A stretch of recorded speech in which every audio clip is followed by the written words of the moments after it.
بسم اللہ الرحمن الرحیم۔ السلام علیکم۔ عورت جس نے اپنی عزت کو محفوظ رکھا، عصمت کو داغدار نہیں ہونے دیا، عفت کو گدلا نہیں ہونے دیا، اپنی آبرو کو اس طرح سنبھال کر رکھا جس طرح کوئی مالدار اپنے مرجان اور یاقوت ڈاکوؤں اور چوروں سے محفوظ کر کے رکھتا ہے، وہ عورت اللہ کی ولی ہے، اللہ کریم کے ہاں ایک بزرگ عورت کا مقام رکھتی ہے۔ میری بہنوں، میں جس عورت کا ذکر کرنے لگی ہوں، یہ عورت اس عظیم انسان کی بیوی ہے جسے اللہ نے اپنا خلیل کہا ہے۔ خلیل گہرے اور جگری دوست کو کہا جاتا ہے۔ اللہ کے اس دوست کا نام ابراہیم علیہ السلام ہے۔ جناب ابراہیم علیہ السلام جب عراق کی سرزمین سے نمرود کے ہاتھوں ستائے ہوئے نکلے اور دیس سے پردیس ہو کر فلسطین کی طرف چلے تو ان کے ساتھ ان کی بیوی بھی تھی۔ آپ کی اس بیوی کا نام سارہ رضی اللہ تعالیٰ عنہا تھا۔ دونوں میاں بیوی اپنا ایمان بچا کر مہاجر بنے، سفر کرتے چلے جا رہے تھے۔ راستے میں مصر کا ملک تھا۔ جب مصر میں داخل ہوئے تو وہاں کے بادشاہ کو خبر ہوئی کہ ایک شخص ملک میں داخل ہوا ہے اور اس کے ساتھ اس کی جوان بیوی بھی ہے اور وہ بے حد خوبصورت ہے۔ بادشاہ کی عادت تھی کہ اس کے ملک میں نئے آنے والے کے ساتھ اگر کوئی عورت ہوتی اور وہ خوبصورت ہوتی تو بادشاہ اس عورت کو پسند کر لیتا اور اپنے پاس رکھ لیتا۔ چنانچہ بادشاہ نے حضرت ابراہیم علیہ السلام کے ساتھ بھی یہی سلوک کرنے کا ارادہ کیا۔ صحیح بخاری میں حضرت ابو ہریرہ رضی اللہ تعالیٰ عنہ سے مروی حدیث کے مطابق بادشاہ کے کارندے حضرت ابراہیم علیہ السلام کے پاس آئے اور انہیں بادشاہ کا پیغام دیا کہ وہ حضرت سارہ رضی اللہ تعالیٰ عنہ کو بادشاہ کے پاس بھیجیں۔ حضرت ابراہیم علیہ السلام پردیسی تھے، اجنبی تھے، غریب الدیار و مسافر تھے۔ وہ کیا کر سکتے تھے؟ بے بس تھے، لیکن اللہ کے موحد بندے تھے۔ انہیں یہ یقین تھا کہ جس اللہ کی توحید کے لیے وہ آگ میں کود گئے اور اللہ نے انہیں محفوظ رکھا، وہ اللہ اپنے بندے کی عزت کا بھی ضرور پاس کرے گا۔ چنانچہ بے بس مسافر نے اپنی بیوی کو بادشاہ کی طرف روانہ کر دیا۔ حضرت سارہ رضی اللہ تعالیٰ عنہ کو محل میں پہنچا دیا گیا۔ بادشاہ ان کے حسن کے بارے میں اپنے کارندوں سے آگاہ ہو چکا تھا۔ اس کی نیت جو پہلے ہی خراب تھی کہ وہ اب اس کا ارادہ اور زیادہ برا ہو گیا۔ چنانچہ وہ حضرت سارہ رضی اللہ تعالیٰ عنہ کی طرف متوجہ ہونے لگا تو حضرت سارہ رضی اللہ تعالیٰ عنہ اٹھ کھڑی ہوئیں، وضو کرنے لگیں اور انہوں نے نماز شروع کر دی اور اپنے اللہ کے حضور کھڑی ہو گئیں۔ محسوس ہوتا ہے کہ بادشاہ یہ منظر دیکھتا رہا اور یہ سوچ کر انتظار کرتا رہا کہ یہ خاتون اپنی عبادت سے فارغ ہو گئی تو پھر اس کی طرف بڑھوں گا۔ ادھر حضرت سارہ رضی اللہ تعالیٰ عنہ اپنے رب کریم سے باتیں کر رہی تھیں۔ جو کوئی بھی اپنے رب سے نماز میں کھڑا ہوتا ہے تو وہ اپنے اللہ سے باتیں کرتا ہے۔ حضرت سارہ رضی اللہ تعالیٰ عنہ نے اپنے رب سے اپنی مشکل کے بارے میں جو بات کی، اللہ کی قسم باکمال کی۔ انہوں نے کہا، اے اللہ، اگر میں تجھ پر ایمان لائی ہوں، تیرے رسول پر ایمان لائی ہوں، اپنے خاوند کو چھوڑ کر میں نے اپنی عزت و عصمت کو کبھی داغدار نہیں ہونے دیا، تو پھر اے میرے مولا، اس کافر کو مجھ پر مسلط نہ ہونے دے۔ اللہ اللہ،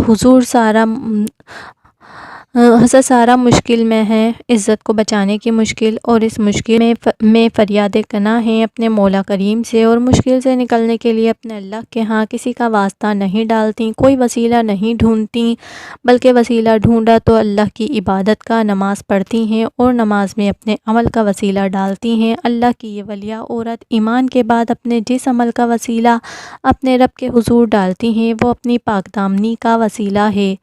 اللہ اکبر! پاک دامنی کتنی بڑی چیز ہے، کتنا اعلیٰ عمل ہے، یہ کس قدر خوبصورت نگینہ ہے جسے حضرت سارہ رضی اللہ تعالیٰ عنہ نے سنبھال کے رکھا ہے۔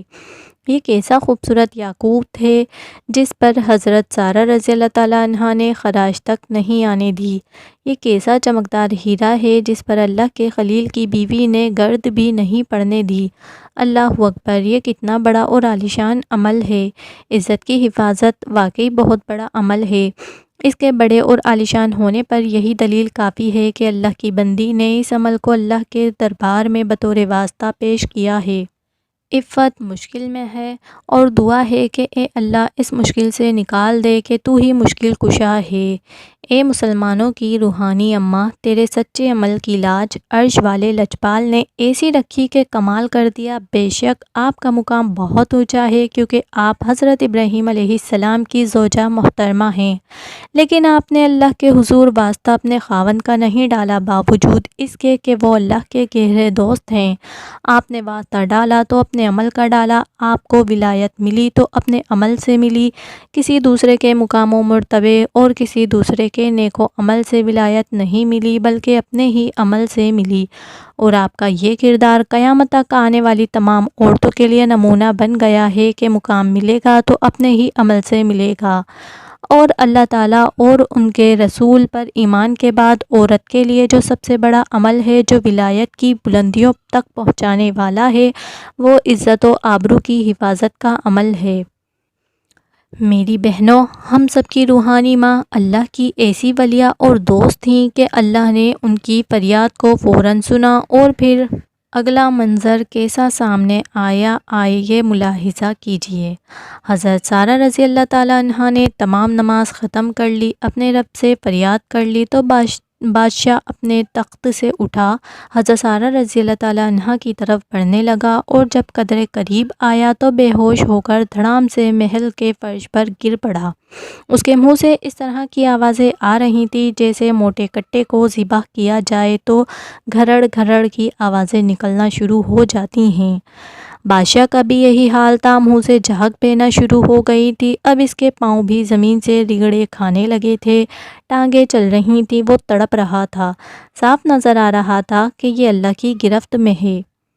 یہ حضرت سارہ کو اپنی گرفت میں لینا چاہتا تھا، لیکن اللہ نے ایسا گرفت میں لے لیا کہ بے یاد آ گئیں۔ لوگوں، جب کوئی اللہ کا بن جاتا ہے تو اللہ اس کا بن جاتا ہے۔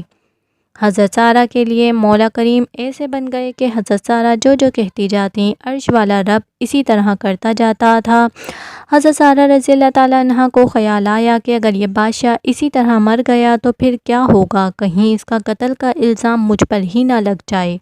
چنانچہ یہ خیال آتے ہی حضرت سارہ رضی اللہ تعالیٰ عنہا اپنے رب کے حضور فریاد کرتی ہیں، مولا کریم، اگر یہ مر گیا تو یہی کہا جائے گا کہ اس عورت نے بادشاہ کو مار دیا ہے۔ اللہ نے اپنی بندی کا خدشے کے مطابق ان کی خواہش کو پورا کر دیا اور بادشاہ کو ٹھیک کر دیا۔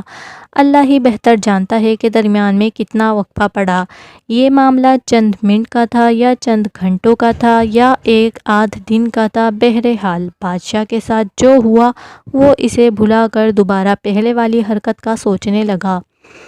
حضرت سارہ رضی اللہ تعالیٰ عنہا نے جب دوبارہ دیکھا کہ بادشاہ کو عقل نہیں آئی بلکہ اب پھر سرکشی پر آمادہ ہے، تو دوبارہ پہلے والا عمل دہرایا، وضو کیا، نماز پڑھی اور اللہ کے ہاں پہلے والی دعا کی۔